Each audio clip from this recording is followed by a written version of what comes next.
proud of the work that the foundation has put in. It's really great to see people being excited about them themselves and wanting to go out and visit. It's a magical place. It's a place to be in nature, experience it. We have fabulous staff at the Nature Center, and we're here to listen to them, to find out what the needs are from them. So there's, a whole range of ways that we can support the work that's already being done here at the Nature Center. Meridian Township small business operators are an essential piece to our vibrant and growing community.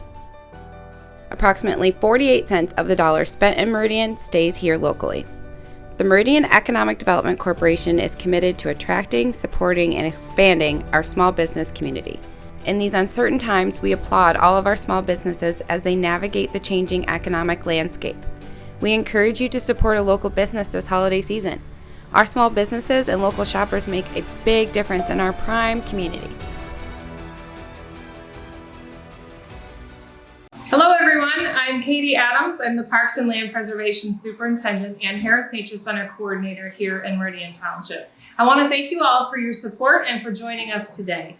This Paint Your Poison fundraiser, where we are going to be painting Tycho the turtle, has been brought to us by many wonderful partnerships, including the Harris Nature Center, Paint Your Poison, Meridian Township, and of course the organization that spearheaded the entire event, the Harris Nature Center Foundation. Before we get started today, I would love to introduce you to Tycho the turtle. The Harris Nature Center opened in 1997, and Tycho the eastern box turtle came to us in April of 1998. He was our first permanent animal here at the Harris Nature Center, and he continues to be the first animal that you see when you walk inside the building. In April of 1998, we were told that Tycho had been kept as a pet for 10 years. So at that point, he was already 10 years old, which makes him 33 years old this year. He has the ability to live to be anywhere between 100 and 150 years in captivity. It's a little harder for eastern box turtles to live that long out in the wild. Their average life would be only about 40, and Tycho would be near the end of his life. But he will stay with us for the rest of his life here at the Nature Center because he has never known what it's like to be in the wild, and he doesn't really know how to survive out there. Tycho has been an ongoing inspiration here at the Nature Center. As our first animal, he became the symbol of everything we were at the Harris Nature Center, and we are currently in the process of working on a brand new logo for the Harris Nature Center, which will include Tycho the turtle. You will also notice if you visit the Harris Nature Center that the giant climbable turtle sculpture in the nature exploration area was also inspired by Tycho, the eastern box turtle. In Michigan, eastern box turtles are the only terrestrial turtle, meaning that they live on land instead of living in the water. And what's really interesting is every box turtle has a different pattern on the back of their shell. We have 5 eastern box turtles here at the Harris Nature Center, and they can all be identified by those markings on their shell. The other thing you can look for on the eastern box turtle is the very colorful legs and neck that can be reds and yellows and sometimes orange. And also the red eyes on Tycho indicate that he is a male. So this painting will be very exciting. You're going to accent a lot of those really fun colors, and we really hope you enjoy painting Tycho the turtle.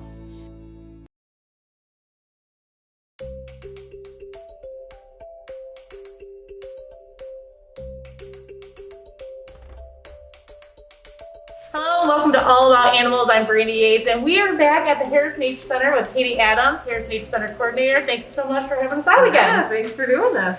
Well, we have a new animal. She is a eastern screech owl. Yeah. Tell us about your new addition. Yeah, so Eclipse is her name, and she comes to us from the Flint area, where she was found. It's suspected that she was hit by a car. You never really know because the people that bring the animals to the wildlife rehabbers don't know what happened to the animal. Right. So, and then she was cared for in Eaton Rapids at the Wildside Animal Rehab Center there. And so once she was all fixed as much as she could be, it was deemed that she was not releasable. So that's why she's now going to be an educational animal. Okay. So she is missing her left eye. So that makes it kind of difficult to be an owl in the wild when you can't see very well. So, Oh no. All right, well, she is beautiful, and you've had an eastern screech owl before. Tell us about that. Yeah, so we had one named Calypso, so same species. What is interesting is if you got to see Calypso in the past, you would notice that it was a gray phase eastern screech owl, which meant the feathers were gray. Okay. And Eclipse is actually the red phase, Okay. which is really fun. So she looks very different, but kind of the same because it's the same kind of species. So in Michigan, they're what we call a polychromatic species. So it means they can come in 2 different color phases, sometimes more. So another example of that would be for people that have seen black squirrels. They're actually called eastern gray squirrels. And they're polychromatic, so they come in more than one color, so they can be gray or they can be black. But And it's this actually is why the same it's species. educational. Yeah, exactly.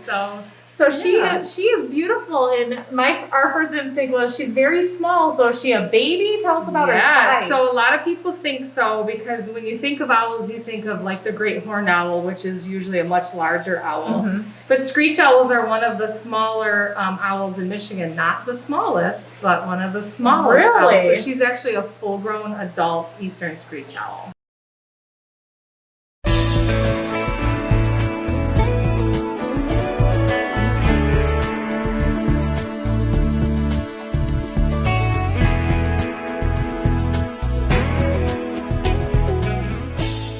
For those who don't know, who are you and what are you representing?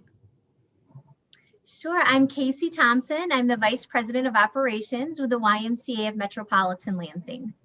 Perfect. And what is the YMCA for those who don't know? Sure. The YMCA is an amazing nonprofit that does great work within our community. We also focus on health and wellness initiatives. So at any one of our 4 locations, you're going to find amazing equipment, fitness classes, programs that support everybody. We focus a lot on youth development, which I know today we're going to be talking a little bit about camp. And during the summer months, camp is a huge piece of what we do, not only during the day, but we also have a resident camp, which is about an hour and a half north of Lansing. So over the last year, what has engaging with the youth looked like for the YMCA? Sure. So the YMCA had to change how we interface with a lot of our families, a lot of our kids, a lot of our programs changed. But as always, we're committed to serving them. And so I think the biggest program that we did during the pandemic was to partner with the Lansing School District.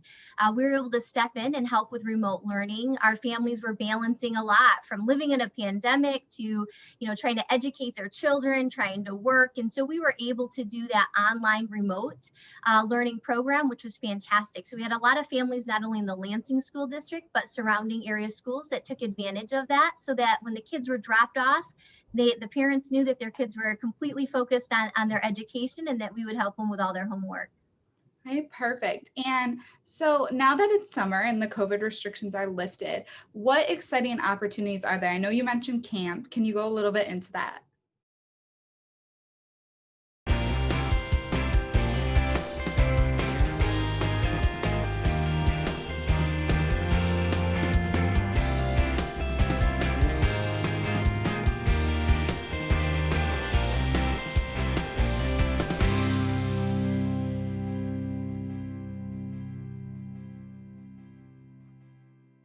Hello and welcome to Home Entertainment. I'm Brady Yates and we are here at the Wharton Center with Bob Hoffman. It has been a long time, Bob. It has been such a long time. It's so good to see you. Good to see you too. It's great to be talking about Wharton Center again and the exciting shows because we have a season. Yes. So, good news. COVID kind of put a halt to everything, and especially Broadway. And I know Broadway slowly coming back, and including here at the Wharton. Yeah, and we're taking all safety precautions but I want people to feel safe and secure when they come see a show at Wharton Center. And so when you talk about that, right now on the campus of Michigan State, you have to have a mask. So when you come into our building, because we're part of Michigan State, you have to have a mask. Some shows are going to require vaccinations. It's just from the show. So if that's the case, it'll be on our website. It's the best place to see. All my media releases will have that information on there too. Okay. But I always encourage everyone, before you come to a show, if you don't have internet, just call the ticket office and find out what the policy is. But most shows, you're going to have to wear a mask right now. But things change all the time. Very, very true. We don't know where we'll be. But the good news is we are here, and it starts with, the big Broadway show starts with Hadestown, December 7th through the 12th, which is coming. This was the winner of 8 2019 Tony Awards, including Best Musical. Wow, okay. I know nothing about this musical, so I'm really interested. Well, 2020, it won a Grammy Award for Best Musical Theater Album, so you know the music is amazing. Oh, yeah, I'm sure. It. But the great thing is about this show is it's an epic love story intertwining two Greek myths. Oh, Don't worry about that. It's really easy to understand. It's just an incredible show.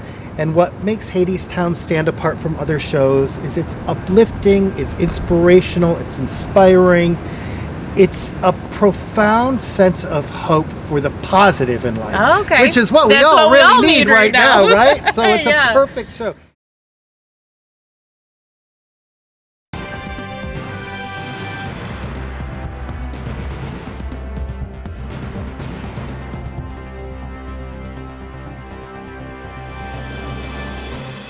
A lot of work goes in from each person, and it's impressive to see just the appointments here tonight.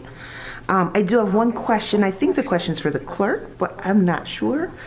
I'm just wondering, and I had been asked previously, but how do we determine the terms for each different board and commissions, considering that they're a little bit different for each one? Do you know? What do you mean? So, for example, the Building Board of Appeals is a 3-year term, but the, the Community Resource Commission is a 2-year term. The Downtown Development Authority is a 4-year term. So I was just wondering, how do we determine terms per commission and board? I believe, and someone can correct me, that this was set by Township Board long before me and any of us. Some of it is state statute, but some of it is actually dictated by state law. Okay. EDA, there's a number of these groups, planning commission, et cetera, that are actually established under state law provisions, and we're guided by those terms. But then others, like, for example, we created the Transportation Commission just a few years ago, and we set the term in the process of its creation. So it would be based on which group you're talking about as to whether the board did it or whether it was required to be done that way. But if you really need to know or want to know, we can have, I'm sure we can do some research, come up with how they came into being. It would just take a little while. No, I think that's sufficient. Thank you. I understand that it's either legislation or voted on by a commission and or board.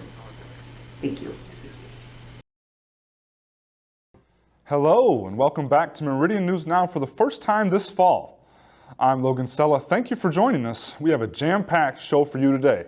For today's top story, we go to the Daniels Drain Project. The project continues its ongoing construction to improve the stormwater infrastructure and decrease pollution at Walden Pond, located at 1555 West Pond Drive, number 22 in Okemos. The project is also in response to a petition by Meridian Township residents in 2016 with a resolution to the Township Board to authorize the Township Department of Public Works to begin the special assessment process for the project from their September 21st meeting. Once the water is low enough, it will make it easier for herpetologists to find and remove wildlife such as turtles, frogs, snakes, and other critters from the polluted water and relocate them to another pond down the road at Sparrow Laboratory, which is a part of the same drainage system.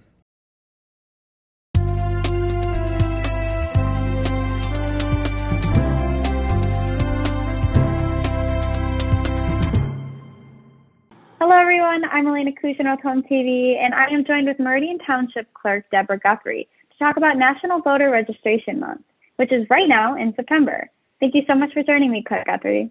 Thank you for having me on. I appreciate it.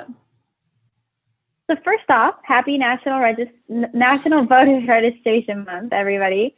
So what is the importance of this month?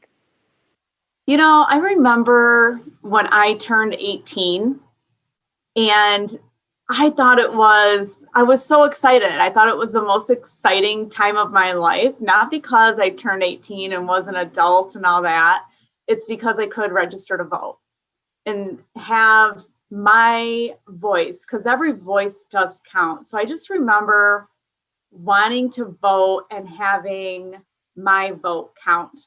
And so there's an importance, as a qualified United States citizen, you have the right to vote. It is your democratic right to vote.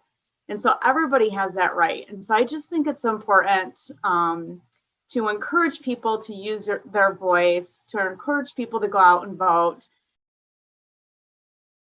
Hello everyone, I'm Elena Kushner with HOMTV, and today I'm here at the General Store in the Meridian Historical Village. I had the chance to talk to Patrick Reynolds about the upcoming Blue and Gray Living History Days. Let's take a look. So then, there's a lot of events that are kind of reenactments surrounding the American Civil War. So what are some of the main events that people should be on the lookout for? Well, this year, the thing we haven't had in previous years that we're excited about is we're going to have a barn dance on Sunday from 2 to 4 for just social distancing and the reality of the pandemic. It's going to have to be outside of the actual barn. It's a little ahistorical, but we'll have a caller in the barn and things like that. So it should be one of the fun events. We're going to have reenactments as well. That's something that draws a lot of attention usually.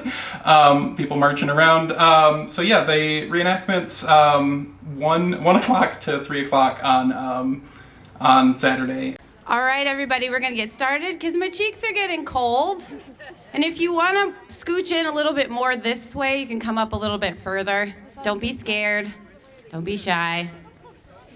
Good morning on this beautiful November 19th. We are here to christen and welcome the LEAP Public Art for Communities grant. I was a recipient from Meridian Township in 2021. My name is Amber Clark, your neighborhood's Economic and Development Director Coordinator. I'm just demoting myself. We're really proud to be able to be recipients. This is our second that we've had in the township today. And without further ado, I'm going to introduce our LEAP representative, CEO, and President, Bob Trezise. I think it's such a great idea to bring more public art. I think it's an area that goes sometimes. People don't think about it, but art really makes people feel, a certain type of way, and it makes people happy and brings value to a city. And obviously, Marketplace on the Green is a really cool project that they've been working on and doing a great job on, and I'm just proud to be a part of it. Hello everyone, my name is Tavis Millero. I'm the Fire Marshal with the Meridian Township Fire Department, and this is Fire Prevention Week. And why is it Fire Prevention Week? Because it was on this date so many years ago that the Great Chicago Fire started, when Mrs. O'Leary's cow knocked over the infamous lantern in the barn. That's how they pick the week every year, okay? It's the second week of October typically, and it's the week that we produce a unified message as an industry through a sponsorship with the National Fire Protection Association to get the message out about fire safety to the masses. And nothing new, we've been preaching this for a long time about having a working smoke alarm in your home. You should have one of these in every bedroom, in the hallways or areas leading to the bedroom, and at least one of these on every level of your home. These smoke alarms, especially the one I have right here in my hand, they're good for 10 years. This one happens to have a sealed battery in it, so as soon as you turn it on, the battery is good for 10 years. If it's not, you take the whole thing down and you throw it out and you buy a whole new unit. Other ones have got a manufacturer's date that you'll find on the back somewhere, and if it's got batteries that you replace, AA's, 9 volts, whatever like that, then we recommend you doing that at least twice a year, usually on the time change. When you spring ahead or you fall back with the time change, we want you to change the batteries in your smoke alarm at that time.